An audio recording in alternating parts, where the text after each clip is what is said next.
Hello everybody and welcome to another top 5 board gaming video where I'm going to be talking about my least favorite and pointless expansions. That said, before I get started, if you haven't done so already, please take a look at all my various social media pages as well as my Patreon page. On all of those you'll be able to interact with myself as well as my channel in all sorts of really fun and interesting ways. Moving right into the video though, pointless expansions. I've done a decent number of videos where I've talked about my favorite expansions and how it really makes games more interesting, breathes new life into them, all of that kind of stuff. That said, today we're going to be flipping it around and what I find to be the most useless and pointless and why did you do this styles of expansions. I hope that you enjoy it, and as always, you guys know I love to hear from you. What are your least favorite expansions and why? Do you find them just pointless? Do you find them to be a cash grab? Let me know any and all thoughts in the comments below. Again, you guys know I love to hear from you. That said, we're going to get started with my number 5. At number 5, I've got the expansion for Onitama Sensei's Path. And honestly, the expansion is just pointless. That's really all it is. For those who are unaware, Onitama itself is a game similar to like the Duke and chess and stuff like that, where you've got pieces that you're moving around. The way you move them around is by having a card that tells you the style of movement that you're able to have. And the thing is that Sensei's Path just adds more of those cards. That's literally all it is. And it costs, I want to say it's $20 or $25 US, and it's just like, why? What is the point of that? The game itself comes with a decent number of cards and you can mix and match to your heart's content, and you have a lot of different varieties of stuff that you can do, but this doesn't add any new mechanics. It doesn't really improve the game in any strategic way. It's just sort of like, oh yeah, here's some more stuff that you can mess with. And it's like, I really don't care that much about it. It's low on the list just because it's kind of like a meh expansion and it's really easy to ignore, because the game by itself, the base game, is perfectly fine and there's no reason to not have it, and it's just good on its own, and I don't even understand why there was an expansion in the first place. But regardless, Onitama Sensei's Path is my number 5. At number 4, I've got Pandemic State of Emergency. Now I know what you might be thinking, but Danny, Pandemic is one of your favorite games. How can you not like the expansions? Well, the fact is that this expansion sucks. There's really no point to it. The fact is that Pandemic had On the Brink, which was a tremendous expansion, and I love it. It has In the Lab, which I'm like, yes, science! And then it has State of Emergency, which is like, okay, so now the diseases are transferring to monkeys and pigs and all this kind of stuff too. And it just adds way, way, way too much complexity to a game that's already fairly complex. I just don't see the point to it. That said, looking at the mechanics of this game, you see where Legacy started to come up, Pandemic Legacy. And it's like, okay, like, I see the point in that sense, but at the same time, I've only played with this once or twice, and I just didn't like it. It's not fun. It adds too much to the game. You get like the quarantine markers, which allow you to lock stuff down, and the fact is that you really need those because now you've got disease coming from all sorts of other different sources, and it's like, there's no point to it. If you're going to play with anything, play with just On the Brink. In the Lab is really fun as an additional board, but State of Emergency, I just don't like it. And that's why it's low on the list, just because the other 2 expansions are really good, so it's like, okay, we'll add a third. But I think they just completely missed the mark with this one for me personally. And that's why Pandemic State of Emergency is my number 4. At number 3, I've got expansions for Power Grid. The problem that I have with these is most of the expansions, first off, are just new maps. And it's like, okay, fine.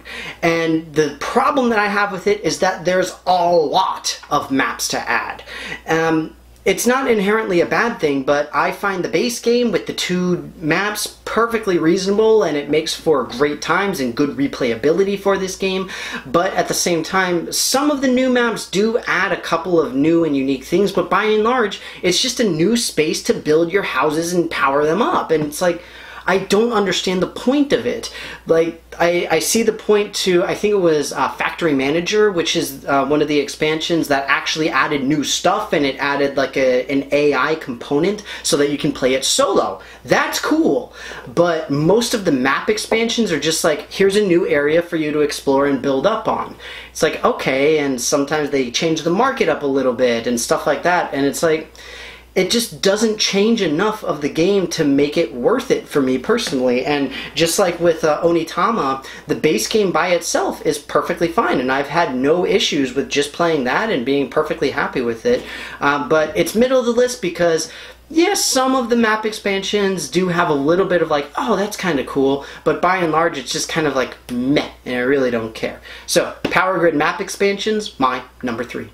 Number 2, I've got Race for the Galaxy Rebel vs. Imperium. This is the second expansion for this particular game, and honestly, I really never utilized it very much, at least not in the way it was intended. For those who don't know, this is the expansion that added the ability for you to go to war with your opponents. And the idea is that if you have Rebel and they have Imperium, then you can fight one another and you can potentially take cards back and forth. Sounds really cool, right? I've played with this thing probably about 8 or 9, maybe 10 times, right around there, a decent number of times, and I think I've seen combat once. That's it. The fact is that these mechanics just do not come up frequently enough to make it worthwhile. Not to mention the fact that this game includes a little token to indicate whether or not war is on or off. It's like, what's the point of that? It just, I don't get it.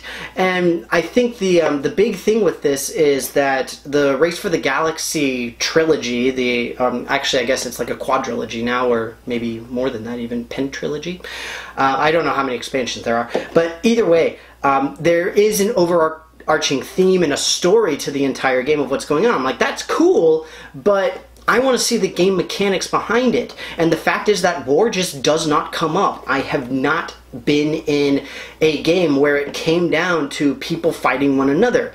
It's always just come down to like, well, if I do that, then I'll be able to be attacked, and I don't want to be attacked because this other person clearly ran away with the ability to attack and destroy everybody. So that's the only strategic value that it has, at least since I've played it, and it's just not fun. It has not been a good experience for me, and that's part of why it's so high on the list, is because it has some good stuff. It has some good planets and things like that, so I wanted to buy it and all that kind of thing, but it's just disappointing, and I was just really disappointed by it. I'm sorry, that's the only word that I can really say, and that's why it's so high up on the list. But either way, Race for the Galaxy, Rebel vs. Imperium, my number 2. At number 1, I have more of a generalized category rather than a specific game, but as always, my sample for it is Munchkin, and that is to say games that just get expansion, expansion, expansion, expansion, expansion, and it makes no sense why it happens. There are a ton of games that do this. Munchkin is probably the worst of it, where you've got the base game that has, I think, 10 expansions now, and then you have Munchkin Zombies, and Munchkin, you know, the good, the bad, and the Munchkin, Munchkin Impossible, Munchkin Boo, Star Munchkin, Munchkin Zombies, Munchkin Cthulhu, blah, blah, blah, blah, blah, blah, blah, blah. I could go on and on and on. And the problem is, most of those have their own expansions, and then you can mix and match and combine everything together, and it's just like, oh my god, there's so much of it. But then there are things like Smash Up that do the same thing, where you have a ridiculous number of expansions. And then the other real big culprits for this are things like X-Wing miniatures and Armada, and not collectible card games, but living card games, where you see expansions like every month, every quarter, at minimum, and it's like, I feel like I need to buy it so that I can keep playing. I talked a little while ago about X-Wing's miniatures and how I only have the base game, like a few weeks ago I should clarify. I've only got the base game of it, and I'm like, this is okay, but at the same time, I know at some point it's going to get boring, and I'm like, I'm going to have to buy the new things. But then you have stuff like Android Netrunner, and you've got Arkham Horror, the card game, and all of these other living card games that do the exact same thing, where if you don't get the expansion, then the base game can really get stale very, very quickly. And it's so frustrating to see games like that. And in the end, it feels like they're completely designed to do just that, where the base game is designed to get boring and stale or feel incomplete, and so you have to go and buy expansions. And it's really, really frustrating, and that's why collectively, all of these games that have way too many expansions just in general, or seem designed for expansions, are my number 1. Well, folks, that's it for me. I hope you enjoyed this video of my 5 least favorite, or what I feel are the most pointless and ridiculous expansions in board gamedom. But as you guys know, I love to hear from you all. What are your least favorite expansions? Why do you not like them? How do you feel about expansions in general? I'm really curious about that because, you know, there are some games where it's like, why did we even need to start this whole expansion weirdness and all that kind of thing? Are we just trying to be like video games? Is that what it is? I don't know. Either way, you guys know I love hearing from you, so please put any and all thoughts into the comments below. But with that, I hope that you enjoyed this video, and I will see you next time.